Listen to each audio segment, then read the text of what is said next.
This is TJ. In this video, I want to quickly share with you 5 free video editing programs that will work on Windows, Macintosh, and Linux. These programs are Blender, Avidemux, OpenShot, Movie Maker, and Photo Filmstrip. And again, all of these programs are completely 100% free to download and use.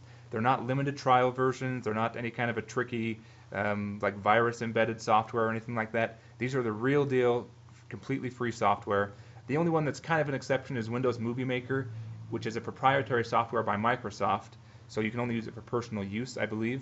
The rest of these can be used for personal and commercial use, and you can create some very professional results with them. So with that, we'll take a look at Blender first off. Now Blender is actually a 3D animation tool, but it also has a built-in video editor. And this video editor, I dare say, is the most powerful free video editor you can get on a Windows system. So if you want to do something really high-end and you want to not pay for a video editor or get a free video editor, then you're going to want to use Blender. The only thing is, it's going to have a steeper learning curve. It's going to be harder to get used to. But once you're familiar with it and comfortable with it, you can do some really, really cool stuff. It has all the features you're ever going to want. Well, maybe not ever, but it's growing too. They're always adding new features. It's open source, so there's always new developments happening with it. Anyway, you can do video over video. You can do overlays. You can do transitions between one video to another. You can have control over the you can work with multiple clips at once, so you can cut from one clip to another clip if you're doing like a documentary or an interview type thing. What else? You can switch out audio. You can add like music backgrounds and things, obviously. You can do like green screen, chroma key, stuff like that. So yeah, look into it. I should do some of the video for you here. This is going, actually I didn't set my frame rates correctly.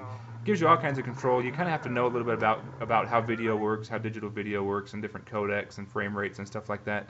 Because it gives you have to know the control over that. And anyway, this is Blender. If you're looking for something a little more simple, then we're getting progressively simpler as we go down, sort of. So Avidemux is the next one. Oops. And this one is easier to use. First of all, you can change videos from one format to another. So if you have a video format that's not compatible with like Facebook or YouTube or something you're uploading to, you have control over the audio and video codecs. You can apply all different kinds of effects. And so if we go to filters here, I'll stop this first, video filters, you've got different effects. You can add like a logo at the bottom of the video. You can do cropping is pretty cool and pretty easy to use with this program. So you just go like, for example, if you wanted to crop the video so it looked sort of like this, so you only use this portion of the video, well then we've got it so our video would be just that cropped portion. So you have like an ultra wide screen, which is kind of cool. But yeah, so it's got a lot of cool things. So you might look into that. Again, they're available also Windows, Mac, and Linux. All of these, except for Movie Maker, is Windows only. OpenShot. This one I'm going to switch over to a Linux computer to show it to you. So I'll switch over to that now. And here we are. So this is OpenShot, and I'll just quickly drag in a file and show you. They all kind of have a similar interface. So if I do a couple clips here, you can just drag and drop them right in, and then we drag it down here to the tracks, and then we've got some different things here. I can also do audio files. So if we do music, we'll just do a couple different things. And then we have our project here, and so we can just play. This feels kind of like Windows Movie Maker if you've used it before. Again, I didn't set up my my video profile correctly, so I've got lines at the top and at the bottom. But this will show you that. So some of the effects I can do audio effects where I just drag and drop them over top of the audio. I can do video effects where I just drag and drop them, like if I want to do a dramatic one here, just so you can see what's actually happening. We can do, where's my invert? I'll just do tint. So we'll just do a tint on this video, and then it'll apply a bluish tint to it, and I can customize that and change it too. You can also do some chroma key stuff with this. You can do transitions between one video and another. You can work with just image files to do like a video slideshow. And then you can also import in and export different video types and audio types and things like that. It accepts a large variety. So that's OpenShot. And the reason I'm showing you it on Linux is because it is currently under development for Windows and Macintosh, but it's not quite there yet. But it'll be very soon. Probably by the time if you're, I'm making this video mid 2014, so if you're watching this in 2015, you can probably download it already for Windows and Macintosh. Okay, this next one, Movie Maker, is one that most people are probably familiar with. It comes free with Windows. Sometimes you have to download it, but it is a free program, and so you just put in your video clips here, and you can also drag and drop like we did with OpenShot. And then we'll just change this. And so you can also add audio files.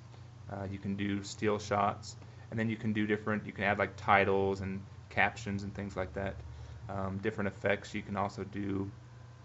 I think you drag and drop them, or you click on the clip and then go to the effect and just click on it. So you can apply different things. And every time I make a video about Movie Maker, it crashes. Like, I'm not kidding. And so I don't know. I don't know. But when I'm using it, I've used it before without crashing. But so you got to take it for what it is. But once OpenShot is available on Windows, I probably never even use Movie Maker again. Not that I even use it that often, but it's a good option. It's really simple and easy to use. So if you're not too video and computer literate, you may want to use Movie Maker. Okay, this last one, Photo Film Strip, is actually just for doing picture videos. So what you do, you set these boxes, you set a certain size. So I have like a 16:9 ratio, like a widescreen ratio, and then you set them on each of these pictures, and then it'll pan from this side to this side over here. And I'll show you a little rendered video that I did of this to kind of show you what I'm talking about. You can do this kind of effect with all the other video editors I've shown you, but this Photo Film Strip program is by far the fastest and easiest way to do it, and it creates like high definition, high quality video. So it's really cool, really professional. Again, free for personal and commercial use, open source, Windows, Linux, and Macintosh. So if you're a photographer, if you do video editing and all you mostly do is pictures like this, use Photo Film Strip because it's awesome. And then you can always put it into any of these other ones once it's rendered and add audio files to it, add like music for the background and things. Okay, well that was just a quick run through. Hope that gave you an idea for what is available. I was going to show you real quick, but I don't know if I'll show you or not. But there's a program just for Linux called Kdenlive or Kdenlive, and it is really, really cool too. So if you want to switch over to Linux, or if you have a Linux system available, that's the only thing I would recommend in addition to these is Kdenlive for Linux. It's also a great video editor. Well, yeah, that is this video. I hope you've enjoyed it. Check out my other videos here on YouTube. I'm doing some on where you can get free video stock footage and free audio for your videos and stuff like that. More information at my website, tjfree.com. Go ahead and subscribe for more free videos like this or videos about free software. And I hope you have a wonderful and a productive day, week, year, and life.